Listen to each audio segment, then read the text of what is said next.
voir à peu près, on va dire, dans les vidéos. D'habitude, vous voyez toujours mon bras gauche, vous voyez rien d'autre. J'ai toujours le visage caché puisque je souhaite toujours rester anonyme. Mais voilà, vous allez me voir, il y aura un peu plus de mouvement et voilà. Tout ça, c'est grâce à la Greenlight que j'ai acheté. Vous savez que j'ai un petit peu investi. Donc, euh, donc voilà, tout ça, c'est grâce à la Greenlight. Mon téléphone est tenu, j'ai plus besoin de le tenir à la main. Donc je vais pouvoir vous montrer des trucs un petit peu plus facilement. Voilà, donc pour commencer, je suis super content de vous retrouver.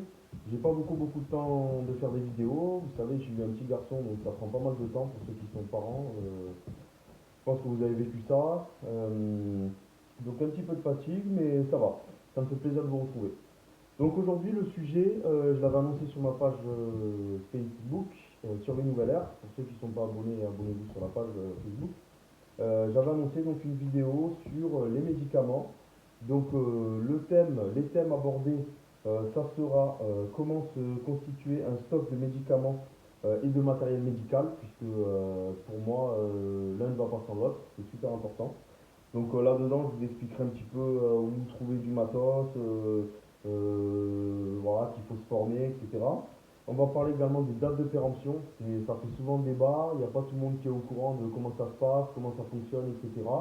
Moi, je me suis renseigné de mon côté au niveau de spécialistes, donc médecins généralistes, pharmaciens, etc.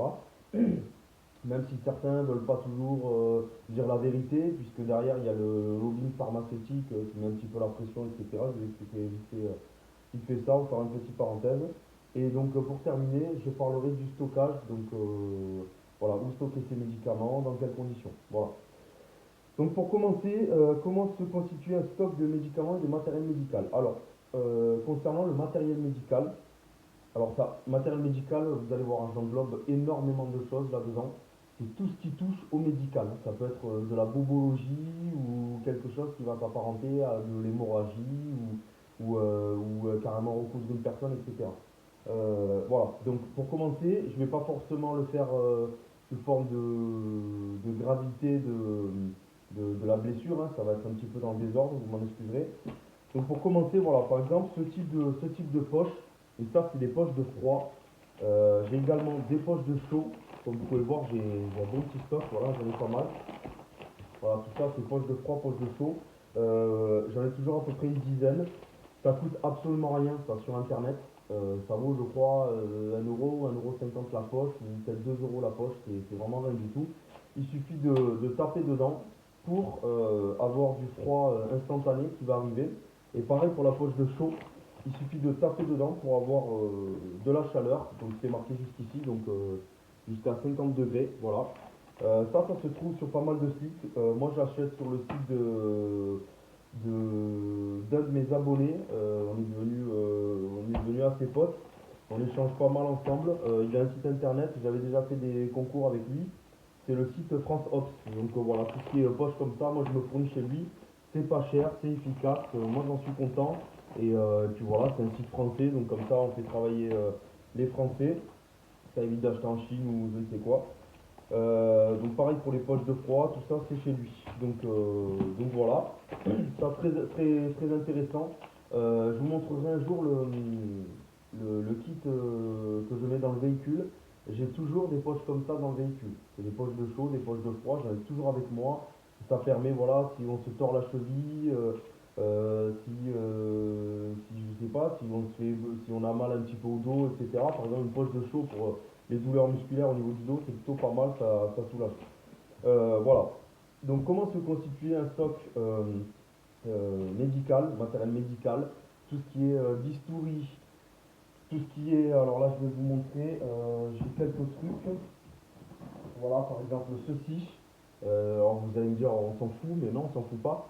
Ça permet de mettre les aiguilles, les bistouris, tout ce qui est seringue, tout ça, ça permet de le mettre dedans. On jette pas ça dans la nature. Peu importe si on est en rupture de la normalité ou non, euh, on jette pas ça dans la nature. On met tout là-dedans et ensuite ça, après, quitte à le mettre à la poubelle, vous faites comme vous voulez, s'il y a une rupture de la normalité, mais on laisse pas des seringues, des aiguilles dans la nature. Il faut penser aux enfants, il faut penser aux animaux, etc. Transmission de maladies. Donc voilà, très important d'avoir quand même ça. Donc ça, j'en ai un, tout simplement, j'ai pas besoin d'en avoir 10. Petit contenant, voilà. Donc c'est plutôt pratique. Ensuite, j'ai bien entendu acheté voilà, des bistouris à usage unique, stérile. Voilà, vous voyez ici. Donc il y a plusieurs tailles pardon, pour les bistouris. J'ai également des kits de chirurgie, on appelle ça, on va dire ça comme ça. Voilà, il y a des compresses, il y a des ciseaux, enfin il y a pas mal de petits trucs dedans. Voilà, j'en ai acheté deux, c'est des kits super, enfin, on trouve ça quasiment n'importe où. Sur tous les sites, il y a plein de sites internet, vous pouvez trouver, hein, il suffit de taper matériel médical, vous allez trouver des sites internet qui vendent ça, ça vaut peut-être allez, entre 3 et 5 euros. Ça vaut toujours le coup d'en avoir. Ça, c'est carrément pour opérer une personne, hein.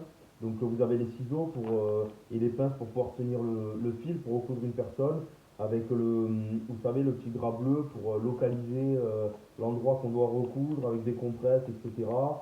Petite pince à épiler, voilà, je vous montre ça, voilà. Donc ça, pareil, matériel médical. Nous avons également des poches comme ceci. Nous avons des poches comme ceci qui permettent de mettre justement des compresses à l'intérieur. Alors c'est tout ce qui n'est pas coupant et qui pique, hein. Donc tout ce qui est seringue, tout ça, on met dans la boîte, celle-ci que je vous ai montré. Mais sinon, ça c'est juste pour mettre les compresses. Si vous avez un bout de chiffon qui est plein de sang, etc., on le met là-dedans. Ça permet de ne pas contaminer, de ne pas se faire contaminer, j'allais dire. Donc tout ce qui est gants en latex, etc., on met là-dedans. Donc ça voilà, ça j'en ai aussi quelques-uns. Ça se trouve aussi sur internet assez facilement. Voilà, vous voyez, j'en ai quelques-uns là, 3 4 5. Qu'est-ce que nous avons? J'ai bien sûr des seringues. Voilà, ça pour moi ça fait partie du matériel médical à avoir dans son stock. Il ne faut pas avoir uniquement des médicaments. Pour moi, ça serait un non-sens d'avoir que des médicaments. Il faut avoir aussi des seringues. Alors j'ai pas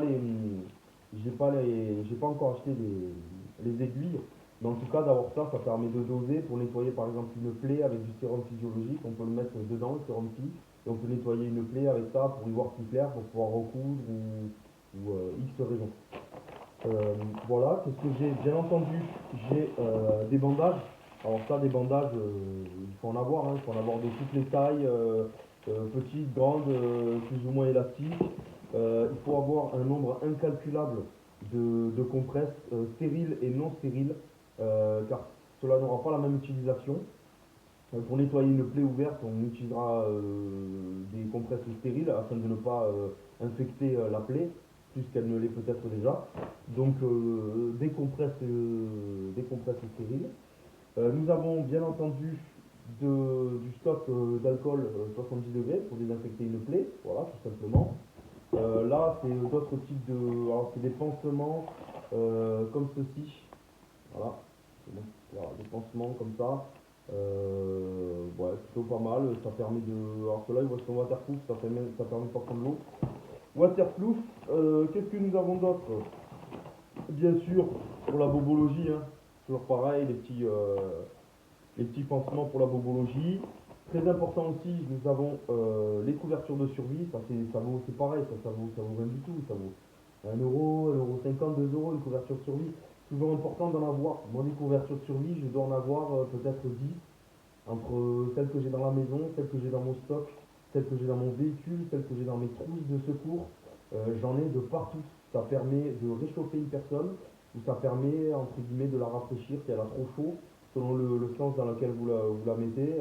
Voilà, ça peut plutôt aider. Euh, j'ai bien entendu tout ce qui est du gel hydroalcoolique. Voilà, du gel hydroalcoolique, tout simplement. Des petits sparadraps. Voilà, c'est des petits. Voilà, il y en a plusieurs. Sparadrap, voilà, pas mal de petites choses. Divers pansements, plus ou moins gros, etc. Voilà. Donc tout ça, ça fait partie du matériel médical qu'il faut, selon moi, avoir chez soi en plus ou moins grosse quantité. Ça dépendra de vous, ça dépendra de la place que vous avez, ça dépendra du nombre de personnes qui composent votre famille. C'est sûr que si vous êtes deux, vous n'allez pas stocker autant de médicaments et autant de matériel médical que si vous êtes une famille de 4, 5, 6 membres. Donc il faut faire aussi en fonction, ça c'est à vous de voir. Moi, j'aime bien avoir quand même une certaine quantité, puisque ça peut toujours servir pour le troc. Voilà. Par exemple, du désinfectant ou de l'alcool comme ça, pour le troc, c'est plutôt pas mal. Des petites seringues pour le troc, c'est plutôt pas mal. Les médicaments, bien sûr, j'en parle pas, mais pour le troc, c'est excellent, surtout tout ce qui est Doliprane, Spasfon, voilà, les médicaments, j'allais dire de base, qu'on utilise assez régulièrement. Voilà, c'est toujours bien d'en avoir.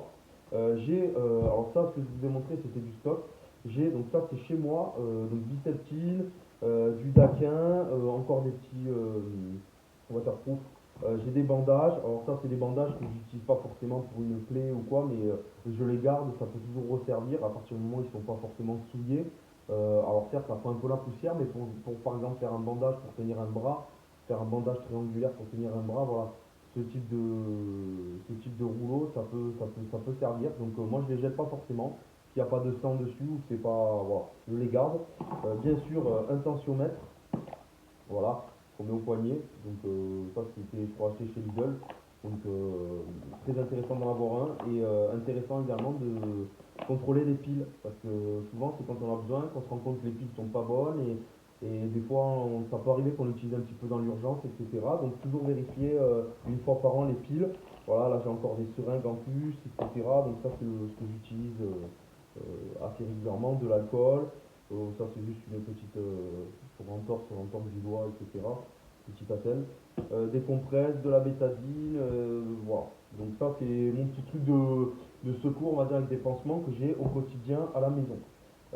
J'ai un autre petit tiroir, donc tout ça, ça va dans un meuble en fait, si vous voyez, c'est des petits tiroirs. Ça, c'est donc vous connaissez le fameux Smecta pour les douleurs de ventre, des sachets à boire, vous connaissez. Donc pour le matériel médical, j'ai à peu près terminé. Qu'est-ce que j'aurais oublié? Oui, j'ai oublié, alors très important, avant de passer à ça, voilà, j'ai oublié de vous parler, selon moi, de quelque chose de très important. J'ai une boîte que de ça, achetée chez le collègue de chez France Ops. Pour information, je n'ai pas de partenariat avec lui. Je lui fais de la pub entre guillemets gratuitement. J'ai pas de partenariat, de code promo, je gagne rien. C'est juste pour l'aider, voilà, que je parle de lui. Ça c'est pareil, il a des bandages israéliens. Donc il y a des 4 pouces, il y a des 6 pouces, ceux-là c'est des 4 pouces. Et j'en ai voilà, 2, 3, 4, 5, 6, j'en ai un certain nombre. Sachant que les 6, ça c'est uniquement pour le stock. Euh, Puisque bien sûr j'en ai dans mes sacs d'évacuation, j'en ai dans mon EDC sac à dos que je prends avec moi pour aller au travail tous les jours, j'en ai tout le temps dans mon véhicule, j'en ai au moins deux dans mon véhicule en permanence. Ça c'est le truc à avoir. Ça permet de stopper une hémorragie plus ou moins importante. Il y a une gaz à l'intérieur, c'est élastique, ça permet voilà, de comprimer et de stopper certaines hémorragies. Voilà. Donc c'est super intéressant d'en avoir. Ça vaut à peu près 10 balles, ça, 10-12 balles. Voilà, c'est toujours intéressant. C'est vrai que c'est un certain prix quand même. Ça, c'est pas donné, mais ça se fait petit à petit le stock. Ne croyez pas qu'on arrive à un stock comme le mien au bout d'un an. C'est pas possible. Moi, ça fait depuis 2015 que je suis un citoyen prévoyant, que je me suis un petit peu lancé dans le survivalisme, etc. J'ai démarré ma, ma progression, entre guillemets, ma préparation, pardon. J'ai démarré petit à petit et au fil des années, j'ai commencé à accumuler certaines choses. Donc là, on est presque à 7 ans, depuis 2015, voilà, il m'a fallu 7 ans pour constituer tout cela. Donc là, je parlais du Smecta. J'ai un tiroir exprès avec plein de noms de médicaments qui sont des médicaments, ça c'est des médicaments antibactériens, intestinaux, tout ce qui concerne voilà, isoméprazole, oméprazole, tout ce qui concerne l'estomac. Ça permet voilà, de désinfecter, si on a des brûlures d'estomac, etc. Il y a tout ici. Ça, c'est tout ce qui est infection intestinale. Si on a la diarrhée, voilà, on va trouver ça là-dedans. C'est parce qu'on a peut-être une bactérie dans le corps, dans les intestins. Donc ça permet de nettoyer tout ça. Donc voilà, j'en ai pas mal. J'en ai pas mal ici. La petite astuce que je fais sur mes boîtes de médicaments, j'ai galéré pendant des années, bien entendu, parce qu'il y a des médicaments qu'on ne connaît pas forcément en termes de marque, etc. On n'est pas des médecins.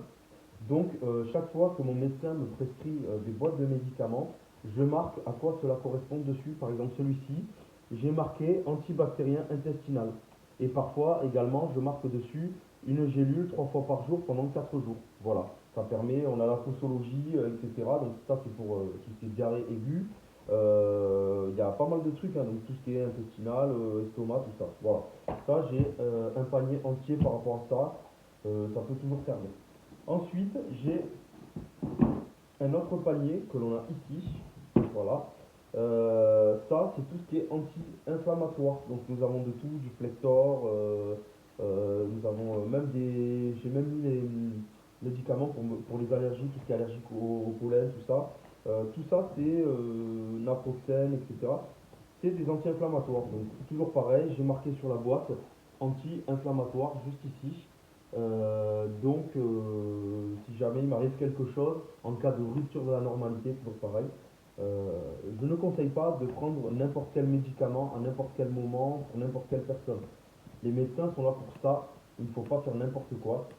L'automédication avec les plantes ou avec l'homéopathie, c'est une chose, les risques sont moindres, mais l'automédication avec des médicaments comme ça, des médicaments, j'allais dire fabriqués par l'homme, tout est chimique, tout est voilà, avec des molécules, etc. Synthétiques. Il ne faut pas faire n'importe quoi, prendre n'importe quoi au risque d'avoir de gros pépins. Par contre, en cas de rupture de la normalité, avant cela, je vous invite quand même à vous renseigner sur certains médicaments. Il y a les notices qui donnent quand même pas mal d'infos. Il y en a certaines où il y a marqué que cela contient de la pénicilline. Pour ceux qui sont allergiques à la pénicilline, voilà, il ne faut pas le prendre, ça peut vous faire des gonflements, des arrêts cardiaques, etc. Il y a quand même pas mal de choses dans les notices. Si vraiment il y a rupture de la normalité, qu'il n'y a pas de médecin dans les environs, bien sûr qu'on va utiliser ça si on va vraiment pas bien, etc. Mais faites quand même super attention. Ça, il y a ça. Ensuite, nous avons, j'ai autre chose. Ça, c'est tout ce qui est crème, pommade, donc des pommades, pardon. Là, nous avons des démangeaison, des pommades pour cicatriser plus vite, Bepanthen, ça c'est pour tout ce qui est voilà, cicatrisation de la peau également, tout ce qui est pommade mycose du pied. J'ai également les cheats pour le nez. Quand on a le nez encombré, ça fait pas mal d'en avoir d'avance. Regardez, j'en ai quelques-uns, mais j'en ai encore plus. Nous avons des sirops et nous avons bien entendu, ce dont je vous parlais tout à l'heure, l'homéopathie. Donc l'homéopathie, comme vous pouvez le voir, j'en ai quelques-uns. Normalement, c'est marqué dessus à quoi ça correspond. Il y a tout ce qui est arnica, tout ce qui est pour vomissement, si on a des nausées, etc. C'est plutôt pas mal l'homéopathie, ça marche plus ou moins bien selon ce que c'est. Assez intéressant d'en stocker une toute petite quantité, je pense, selon moi. Voilà, donc tout ce qui est crème. Donc ça, c'est mes quatre tiroirs, voilà, ils sont ici. Voilà, ça, c'est mes quatre tiroirs de ma pharmacie que j'ai au quotidien. J'ai également quelques boîtes pour les brûleurs d'estomac, des petits sachets là. C'est super important aussi d'en avoir. C'est des petits sachets assez simples d'utilisation, type Gaviscon, hein. Et j'ai 4 ou 5 boîtes là-bas. Voilà. Donc ça, c'est ce que j'ai avec moi quasiment tout le temps à la maison. Voilà. Ensuite, nous allons passer encore sur du stock. Voilà, par exemple ici, j'ai une boîte. Alors les boîtes sont un peu pourries. C'est des cartons que j'ai récupérés, d'objets que j'ai commandés, etc. À terme, c'est vrai que j'ai pas eu le temps et j'ai pas trop la place, mais à terme, je favorise quand même de les stocker dans des boîtes plastiques. Vous savez qu'on peut trouver chez Jiffy avec des couvercles, etc. Des boîtes plastiques transparentes. On puisse voir à travers ce qu'il y a avant d'ouvrir la boîte. Bien entendu, toujours bien de mettre une petite étiquette autocollante avec ce qui a marqué dedans, si c'est des antibiotiques, si c'est plutôt du matériel médical, etc. Donc à terme, c'est ce que je compte faire, des boîtes transparentes, plus ou moins grandes, avec des étiquettes de ce que cela contient, et voilà, transparentes au moment où on voit à travers. Là, toutes ces boîtes-là, ce sont des antibiotiques. Euh, donc ce sont des antibiotiques que j'ai eu au fil du temps. Donc là, par exemple, Antibiotiques à base de pénicilline, c'est pour tout ce qui est ulcère à l'estomac ou duodénum. Nous avons infection urinaire. Euh, Infection urinaire, là, qu'est-ce qu'on a? Euh, Là, à mettre dans un peu d'eau, antibiotiques, je sais pas. Là, nous avons la maline, vous connaissez, hein, c'est du paracétamol, mais un peu plus, qui permet vraiment, enfin, sans sucre, hein, c'est conseillé de ne pas conduire en prenant ça. C'est un médicament qui permet voilà, d'ensuquer quand vraiment la douleur est vraiment trop forte. Ça met un petit coup et on est fatigué. Antibiotique infection, donc voilà, si on a une infection par exemple, une plaie ouverte, on a une infection, on peut prendre ce type d'antibiotique, de la fuchsidine. Donc voilà, tout là-dedans, j'ai pas 50 000 boîtes, mais c'est des antibiotiques. Euh, je favorise les antibiotiques médicaments, gélules comme ça, puisqu'ils se conservent de très nombreuses années, je vous en parlerai tout à l'heure. Donc ça, c'est tout ce qui est antibiotiques, très important dans la vie. Les antibiotiques, euh, comment on fait pour en avoir? Moi, personnellement, à chaque fois que je vais voir mon médecin, puisque je suis malade, ça m'arrive, comme tout le monde, d'attraper une gastro, une rhinopharyngite, etc. Je vais voir mon médecin, je suis malade, il me prescrit des médicaments, alors ça a bien changé. À l'époque, ils prescrivaient vraiment plusieurs boîtes. Maintenant, ils font attention, ils prescrivent pas trop de boîtes. Lorsque l'on va à la pharmacie, ils sont là, des fois ils nous disent: Ah, mais le médecin il a mis deux boîtes, non, non, je vais vous mettre une boîte. Et si ça persiste, que vous êtes encore malade, vous venez à la pharmacie, je vous donne la deuxième boîte. On sent quand même que ça a changé, que c'est très filtré et qui veulent pas que les Français quand même stockent des médicaments chez eux, notamment les antibiotiques, c'est quand même assez sensible. Ils veulent pas voilà, qu'on puisse avoir des antibiotiques en trop ou en plus à la maison, notamment pour le gaspillage, mais pas que. Je vous laisse imaginer pourquoi. Euh, donc le médecin, à chaque fois que je vais le voir, je suis malade, il me prescrit des antibiotiques. Moi j'ai quand même la chance d'avoir un métabolisme. Je laisse quand même souvent faire mon corps pour pouvoir se régénérer tout seul. J'attends vraiment le dernier moment pour prendre des médicaments. Et souvent, je n'ai pas besoin, on me prescrit des antibiotiques, je n'ai pas besoin de les prendre. Et mon corps se remet tout seul avec juste du Doliprane ou des médicaments quand même assez faciles à prendre, j'allais dire. Euh, voilà, donc il me reste toujours des antibiotiques, ou alors c'est parce que je dois les prendre sur 10 jours et au bout de 5 jours ça va mieux, donc il va me rester encore 5 jours de traitement, etc. Voilà. Je le garde, je ne le jette surtout pas. C'est super important les antibiotiques, d'en avoir à la maison. J'ai quoi d'autre? J'ai ici des médicaments, donc ça c'est mon stock, médicaments qu'on devrait stocker en très très grosse quantité. Donc par exemple ici c'est des boîtes de Doliprane. J'en ai un petit peu effervescent, mais la plupart ce sont des médicaments. Il y a peut-être une petite vingtaine de boîtes. Il y a du Dafalgan codéiné, il y a du Spifen, c'est aussi du ibuprofène, du Spasfon Lyoc à fondre sous la langue, du Spasfon normal. Bon, ça c'est un petit truc pour la sous grasse, du paracétamol, donc de l'aspirine, etc. Voilà, il y a pas mal de choses, ça c'est toujours pareil. Ça par contre, ce type de médicament, bon, ça coûte pas très cher en pharmacie, ça vaut 2 euros et quelques. Vous pouvez les acheter sur internet sans problème, il n'y a pas besoin d'ordonnance pour acheter du Doliprane. N'oubliez pas que pour les enfants, c'est du Doliprane 500, c'est pas les Doliprane 1000, donc il ne faut pas se louper quand même. Ce type de médicament, à chaque fois que je vais voir mon médecin, peu importe la raison, je lui demande de me prescrire du Doliprane. On a toujours un peu mal à la tête, on a toujours une douleur. Le Doliprane, c'est bien connu, douleur et fièvre, on l'utilise en chaque fois, en toutes circonstances, ça aide plutôt pas mal, c'est plutôt un bon médicament. Donc à chaque fois que je vais le voir, je lui demande s'il m'en prescrit, il me prescrit toujours deux boîtes, trois boîtes, et voilà, j'en ai toujours un peu d'avance. Ça part vite, hein, mine de rien. Il n'y a que 8 comprimés à l'intérieur, donc ça part extrêmement vite. Surtout que j'en ai toujours avec moi pour le travail. Il y a très souvent des collègues à moi qui ont des maux de tête au travail, et ben, étant donné que la plupart ne sont pas prévoyants, ils n'ont pas de Doliprane sur eux, donc je les dépanne très régulièrement. C'est ça aussi être un citoyen prévoyant. Donc voilà, c'est le genre de médicaments qu'il faut avoir également. J'ai ici d'autres types de matériel médical, on va dire. Des petites compresses alcoolisées, donc vous savez, qui sont fermées individuelles. Donc là-dedans, j'en ai, je crois, 100. Oui, j'en ai 100 petites compresses alcoolisées pour désinfecter une plaie. Bien entendu, du sérum physiologique, ça c'est, vous savez, c'est de l'eau avec du sodium, donc du sel. qui permet de nettoyer les plaies. Ça, on peut les utiliser également pour les enfants, pour leur nettoyer le nez, les yeux, etc. Donc très très intéressant d'en avoir. J'ai également de la vaseline. Alors la vaseline, ça va peut-être en faire rire certains, mais la vaseline, on nous apprend ça à l'armée. Lorsqu'on a des brûlures, par exemple, quand on fait, je sais pas, un stage commando ou autre, n'importe quoi, ça peut arriver des fois qu'on ait entre les cuisses des frottements.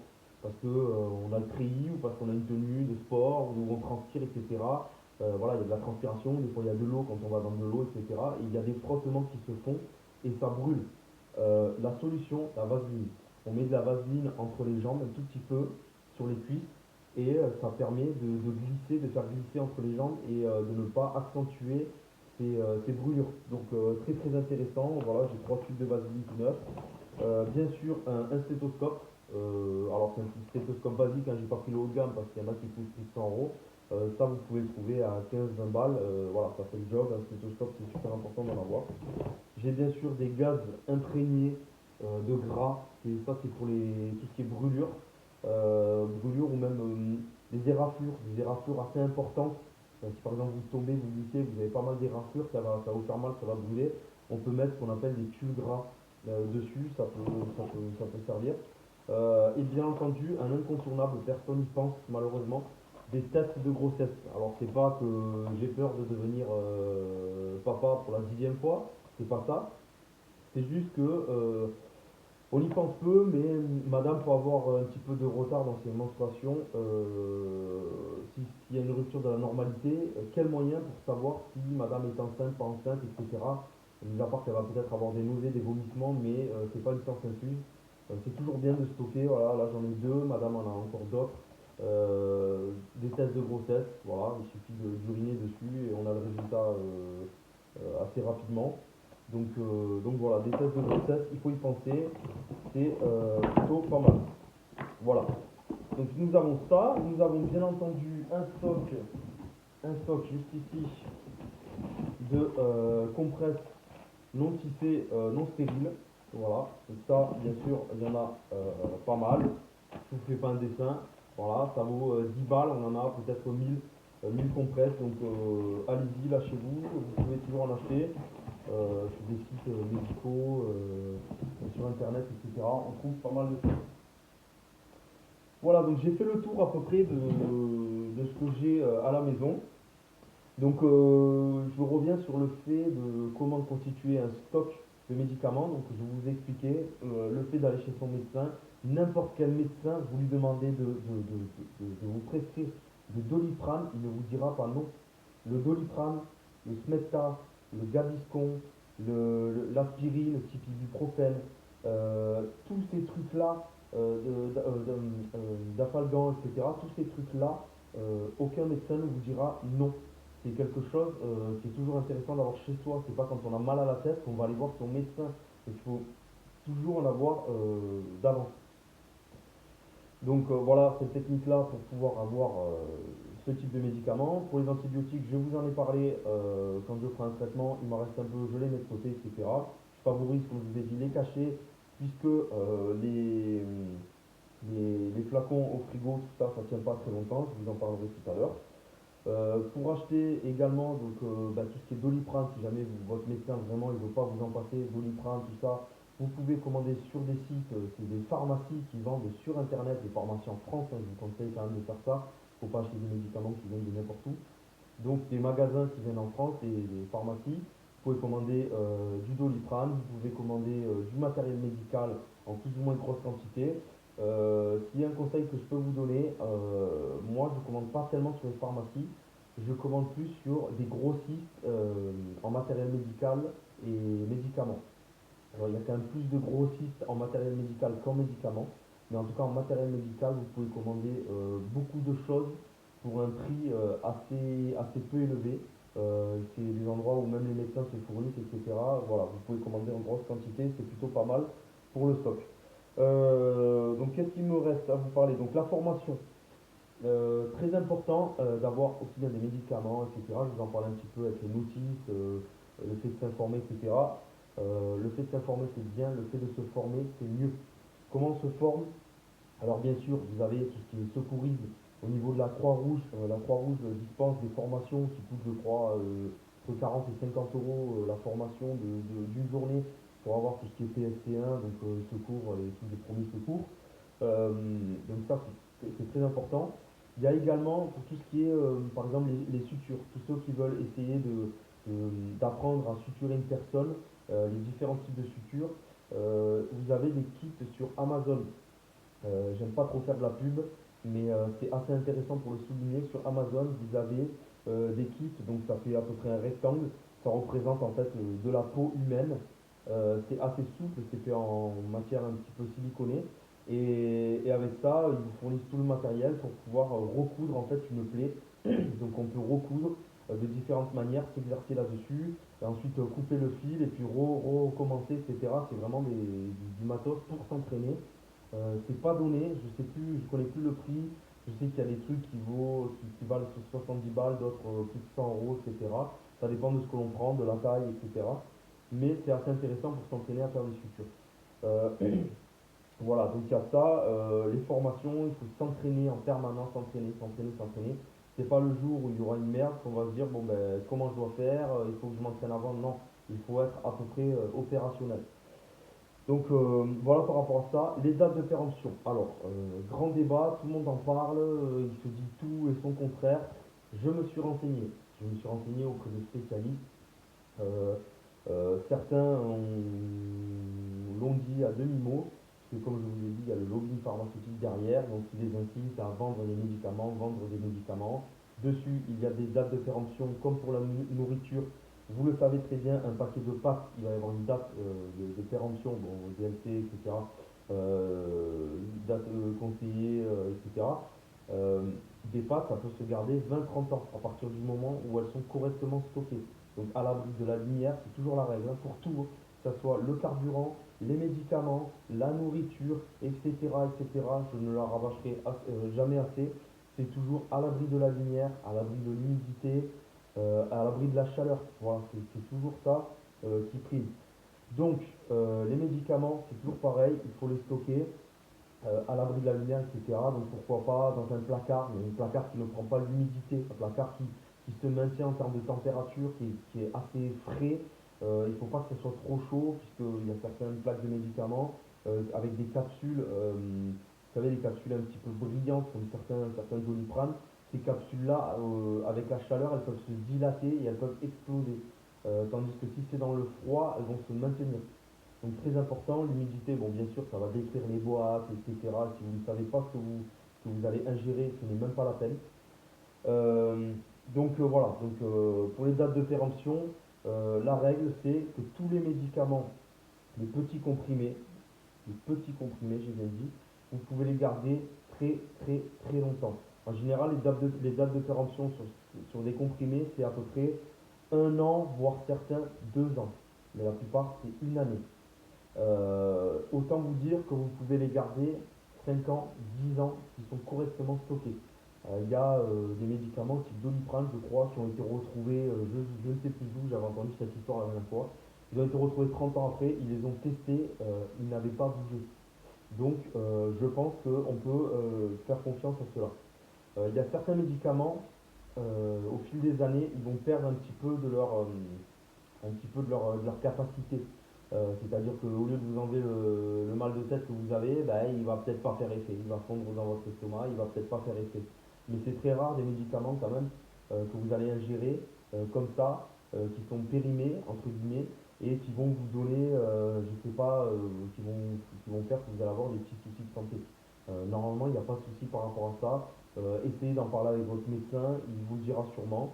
Voilà. Les autres médicaments qu'il ne faut pas conserver plus que la date de péremption, vous l'aurez peut-être deviné, c'est tout ce qui est crème. C'est vrai que les conserver au frais, enfin dans un endroit frais, etc., ça peut quand même servir. Si la crème a dépassé d'1 mois, il n'y a pas de souci. Par contre, si la crème a dépassé de 6 mois, 1 an, je vous conseille de ne pas la garder, puisque si c'est au contact de la peau, ça peut vous créer bah, des démangeaisons, etc., des brûlures. Voilà, faites attention par rapport à ça. Donc les crèmes, moi, au-delà de leur date de péremption, je ne les garde pas. Tout ce qui est, par exemple, ceci, les chips pour le nez, c'est pareil. Moi, je ne les garde pas une fois la date de péremption passée, puisque à l'intérieur, le produit s'altère assez rapidement dès que la date est passée. Et c'est pareil, je ne vais pas m'injecter n'importe quoi dans le nez, en plus c'est liquide, etc. Ça peut m'occasionner des brûlures intranasales, on va dire. Et ça, je ne le conseille pas. Donc en fait, tout ce qui est humide, tout ce qui est hydraté, on va dire, c'est ce que je ne conseille pas de garder. Tout ce qui est tube de Gaviscon, c'est pareil. Quand ça prend le soleil, je ne sais pas si vous avez déjà goûté un Gaviscon qui a pris le soleil, c'est un goût particulier. Déjà que c'est cancérigène, il ne faut pas en prendre non plus trop souvent. Voilà, je ne vous conseille pas non plus de les garder, ils gondolent, etc. On voit que voilà, c'est pas terrible. On ne sait pas comment les molécules à l'intérieur réagissent avec la chaleur. Ça peut peut-être faire démultiplier quelque chose, etc. Je ne vous conseille pas.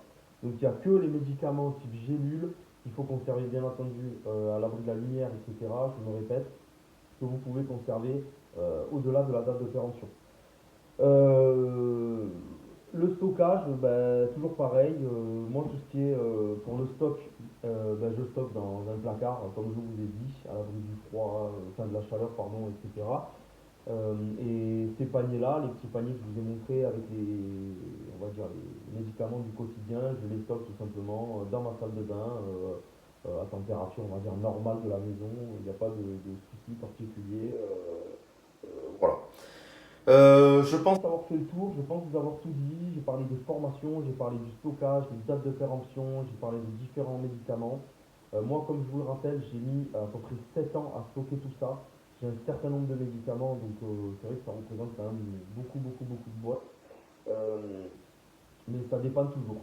Euh, Qu'est-ce qu'il y a d'autre? Autre chose dont je n'ai pas parlé, c'est le tri de ces médicaments. On ne le dit pas assez, les médicaments ne se jettent pas à la poubelle. Parce qu'il y a des poubelles qui sont enterrées dans la nature, elles ne sont pas toutes brûlées, incinérées. Donc les médicaments, tous les médicaments, que ce soit des gélules, des chips pour le nez, n'importe quoi, des crèmes, ça ne se jette pas dans la nature. Donc moi je trie, alors ça dépend, quand j'ai le temps, en général c'est tous les 2 ans à peu près. Là je l'ai fait il n'y a pas longtemps. Il y a quelques jours, j'ai trié, puisqu'on a des médicaments des fois qui débordent, des crèmes, etc. On ne se rend pas compte qu'au fond d'un panier ou d'un carton, il y a un médicament qui est là, enfin une crème qui est là depuis des fois 2 ans ou parfois plus, on ne trie pas souvent. Et donc, je trie, j'ai trié il y a quelques jours, j'ai rempli une poche comme ça avec différents médicaments, toujours pareil, des médicaments humidifiés, hein, donc des crèmes, des chips pour le nez, etc. Et je les ai emmenés à la pharmacie qu'il y a à côté de chez moi. Toutes les pharmacies, toutes les pharmacies en France récupèrent les médicaments. Tout type de médicaments, même si vous voulez jeter des gélules, vous les mettez dans un sac plastique, vous leur emmenez ça et eux se chargent de les détruire. Enfin, c'est pas eux qui le font, c'est un organisme indépendant qui détruisent les médicaments de manière plus sécurisée. Pourquoi? Parce que dans la nature, ça va être peut-être enfoui ou jeté comme ça. On sait très bien qu'au niveau des poubelles, des fois c'est compliqué. Et des animaux pardon, peuvent ingérer ce type de médicaments. Donc ça peut tuer des animaux, ça peut les rendre malades, etc. Donc pensez aussi à la nature, pensez à la terre, et ne faites pas n'importe quoi. C'est aussi ça, être un citoyen prévoyant et être responsable, c'est ne pas faire n'importe quoi. Voilà, donc je vous ai à peu près tout dit. Si vous avez des questions précises concernant la conservation des médicaments, je vous invite à vous rapprocher de votre médecin généraliste. Pharmacien, il vous le dira peut-être moins, parce que bon, le pharmacien il travaille vraiment tout le temps avec les médicaments, donc c'est plus compliqué. À part si vous le connaissez, il vous dira peut-être la vérité, mais rapprochez-vous de votre médecin pour lui demander les dates de péremption, etc. Je ne suis pas médecin, je le répète, cette vidéo est à titre informatif. Je ne suis pas un spécialiste des médicaments, je ne suis pas pharmacien, etc. Je vous donne mon expérience, je vous donne mon ressenti, je vous dis ce que moi, des spécialistes m'ont dit. Je vous invite également à aller vous renseigner. Voilà. Donc moi, je stocke tout ça comme ça. J'ai à peu près tout ça, là, tous ces médicaments, Doliprane, etc. J'en ai toujours avec moi dans mon EDC, dans mon sac d'évacuation. J'en ai également dans mon véhicule. Donc j'en ai partout avec moi, en toutes circonstances, sur moi. Voilà, c'est la base de la base de la base. Voilà, donc les préppeurs, j'ai fini cette vidéo. J'espère qu'elle vous aura plu. Elle a duré beaucoup plus que prévu, c'est-à-dire là on est à 40 minutes.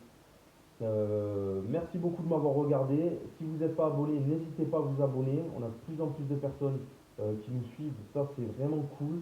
Quand je dis nous, on dirait que j'ai une équipe derrière moi, mais en fait, je suis complètement tout seul. Voilà, donc merci beaucoup de me suivre.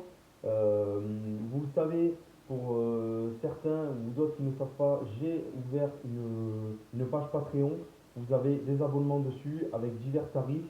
Vous n'êtes pas obligé du tout d'adhérer. Mais c'est pour vous dire qu'il y a du contenu dessus, il y a des vidéos qui sont bloquées, qui ne sont pas sur YouTube. Ça vous donne accès à d'autres contenus. Pour l'instant, il n'y en a pas énormément des vidéos, mais vous pouvez toujours prendre un abonnement sur un mois. Vous allez payer 3 euros. Vous regardez les vidéos qu'il y a et ensuite vous vous désabonnez. Enfin, il n'y a aucun souci avec ça. Ça permet de me soutenir. La ring light, voilà, j'ai économisé un petit peu d'argent avec mes deniers pour pouvoir m'acheter la ring light, pour pouvoir acheter du matériel vidéo, pour faire des vidéos de meilleur contenu. Là, vous me voyez entre guillemets en chair et en os, c'est par rapport au matériel que j'ai acheté, puisqu'avant j'étais obligé de tenir mon téléphone, voilà.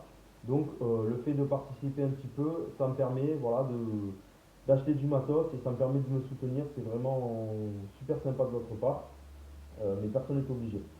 Voilà, merci de m'avoir suivi, abonnez-vous, mettez un beau pouce bleu et je vous dis à la prochaine. Ciao les préfères.